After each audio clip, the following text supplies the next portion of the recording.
भूटान से लौटते ही एलएनजेबी अस्पताल पहुंचे प्रधानमंत्री मोदी। सुशील फुल ब्रांडिंग दिखाइएगा, ये देखिए ब्रेकिंग और शॉट दिखाइए जरा, इस वक्त की बड़ी खबर ये देखिए जरा।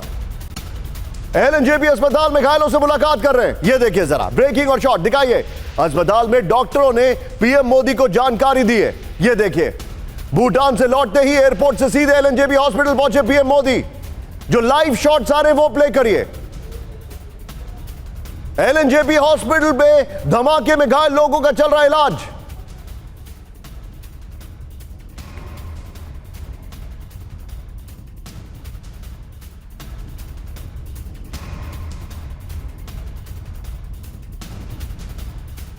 और मैं चाहूंगा यहां पर ये ब्रेकिंग के और शॉट्स के साथ सीधे चलिए जितेन के पास। जितेन, एलएनजेपी में प्रधानमंत्री पहुंचे हैं, थोड़ी देर में सीसीएस की बैठक होने वाली है, जो खबर हमने अभी अभी दिखाई है। Jiten, this is very very serious, यानी भारत इस इशू को बहुत सीरियसली ले रहा है, यह एक बहुत स्ट्रांग मैसेजिंग है।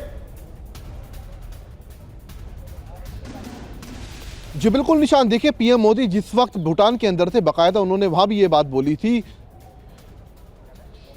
गो इट बताइए।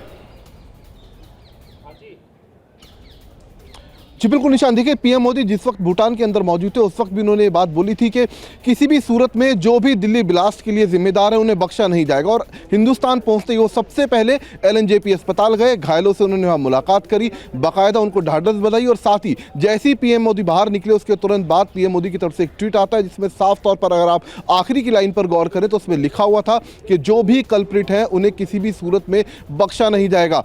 और ये एक स्ट्रॉन्ग मैसेज है, ना सिर्फ उन लोगों के लिए जिन्होंने इस ब्लास्ट की साजिश तैयार की, बल्कि पाकिस्तान के लिए भी, क्योंकि पाकिस्तान के आतंकी संगठन जैश ए मोहम्मद का नाम इस ब्लास्ट के साथ सीधे तौर पर अब जोड़ा जा रहा है। मेरे साथ बने रहिए, जो गिरफ्तार हुए डॉक्टर, आप मेरे साथ बने रहिए। जितेन, मैं आपके पास वापस आ रहा हूं, विजुअल्स देखिए जरा, ये इस वक्त की बड़ी खबर। जितेन के पास हम वापस आ रहे हैं, ये देखिए प्राइम मिनिस्टर मोदी सीधे भूटान से लौटने के बाद अस्पताल में यहां पर मौजूद हैं, और ये देखिए घायलों से मिल रहे हैं प्रधानमंत्री। ब्रेकिंग और शॉट दिखाइए, एक एक से बातचीत की जा रही है, ढांढस बताया जा रहा है।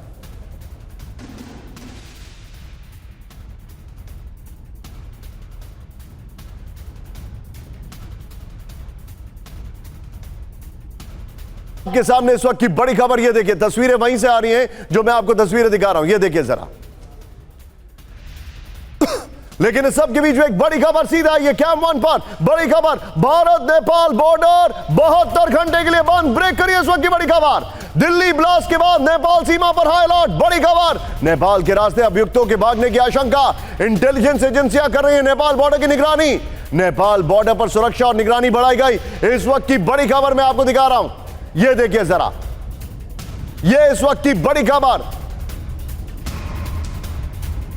ये बहुत बड़ी खबर है। मैं चाहूंगा टिकर में प्रधानमंत्री जी वाली खबर दिखाइए और विजुअल प्रधानमंत्री जी वाला दिखाइए, और ब्रेकिंग नेपाल वाली रखिए बगल में। ये दोनों हम आपको सारा कैनवस दिखा रहे हैं। एक तरफ प्रधानमंत्री मोदी सीधे अस्पताल पहुंचे हैं, दूसरी तरफ नेपाल बॉर्डर बंद कर दिया गया है, यह जानकारी आ रही है। टिकर में प्लीज प्राइम मिनिस्टर वाली खबर दिखाइए, यह इस वक्त की बड़ी खबर, यह देखिए जरा। और यहां पर जो डिटेलिंग है वो मैं आपके सामने अब से कुछ क्षणों में लेके आ रहा हूं। मैं चाहूंगा इसका जो वीडियो फ्लोर गोप्रो है उसके बगल में प्राइम मिनिस्टर की ब्रेकिंग और शॉट चलाते रहिएगा। आइए जरा, ये देखिए भारत नेपाल बॉर्डर 72 घंटे के लिए बंद कर दिया गया है। दिल्ली ब्लास्ट के बाद नेपाल सीमा पर अलर्ट लेवल बढ़ा दिया गया है। इस वक्त की बड़ी खबर, ये देखिए बगल में प्राइम मिनिस्टर की ब्रेकिंग और शॉट। सुरक्षा एजेंसियों को आरोपियों के नेपाल के रास्ते भागने की आशंका है। नेपाल से पाकिस्तान पहुंचने का पुराना रूट फिर हो सकता है, यह जानकारी आ रही है कि एक्टिव हो सकता है, यह बड़ी खबर आ रही है।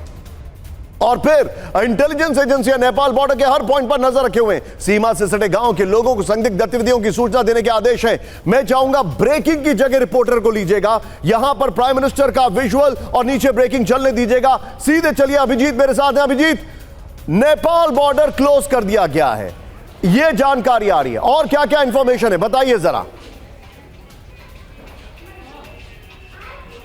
देखिए, कल से ही जो इंटेलिजेंस एजेंसियां हैं उनको सक्रिय कर दिया गया था और सघन चेकिंग अभियान जो है बॉर्डर्स पर, खासकर यूपी नेपाल, भारत नेपाल बॉर्डर के जितने भी पॉइंट्स हैं उन पर शुरू किया गया था। ड्रोन से निगरानी के साथ साथ डिप्लॉयमेंट भी वहां पर बढ़ा दी गई थी। इस तरीके की जानकारी सामने आ रही थी और अब जो जानकारी सामने आ रही है उसमें ये कि 72 घंटे के लिए बॉर्डर सील करने की बात, क्योंकि इस बात की आशंका सुरक्षा एजेंसियों को थी कि जो भी आरोपी हैं वो या तो भारत से नेपाल की ओर भागने की कोशिश कर सकते हैं, और इसी के मद्देनजर ये जो कार्रवाई है वो की गई है। और सघन चेकिंग अभियान, एक्स्ट्रा डिप्लॉयमेंट और तमाम अधिकारी भी लगातार बॉर्डर पे एसएसबी के संपर्क में भी हैं, क्योंकि इस बात की पूरी आशंका है कि भारत से नेपाल की ओर भागने की कोशिश कर सकते हैं आरोपी, और कई आरोपियों की तलाश अभी एजेंसियों को है। जगह जगह दबिश डाली जा रही है और अब ये बचने वाले नहीं है, निश्चित तौर पर पकड़ा जाएगा, क्योंकि लगातार गिरफ्तारियां हो रही हैं, लगातार लोगों को डिटेन किया जा रहा है, पूछताछ जिस तरीके से की जा रही है, जिस डायरेक्शन में भी ये पूरी इन्वेस्टिगेशन बढ़ रही है, ऐसे में वो तमाम लोग जो दिल्ली में इस घटना को अंजाम देने या फिर बड़ी घटना को अंजाम देने की साजिश में शामिल थे वो बचने वाले